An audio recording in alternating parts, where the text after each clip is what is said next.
لِيَبْلُوَكُمْ. خدا قرآن میں کہہ رہا ہے کہ میں آزماؤں گا میں کس کو؟ کس سے؟ خوف سے. سب کو بلا استثناء خدا قرآن میں کہہ رہا ہے میں خوف سے آزماؤں گا، وَالْجَوْعِ میں بھوک سے آزماؤں گا،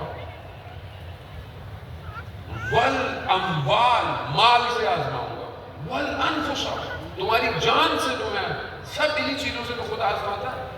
دیکھیں کسی کا مال چھن جائے مال سے آزمایا جاتا ہے، کسی کی جان کو خطرہ ہو جان چیزوں اس سے آزمایا جاتا ہے. ابھی نہ ہمیں مال سے آزمایا جا رہا ہے، ہوگا پرسنل زندگی میں کوئی آزمایا جا رہا ہے. جان کا کسی کو خوف ہو سکتا ہے لیکن میجورٹی طور پہ تو نہیں ہے. بھوک سے ہمیں کوئی نہیں آزمایا جا رہا. آپ اس قوم کو دیکھیں،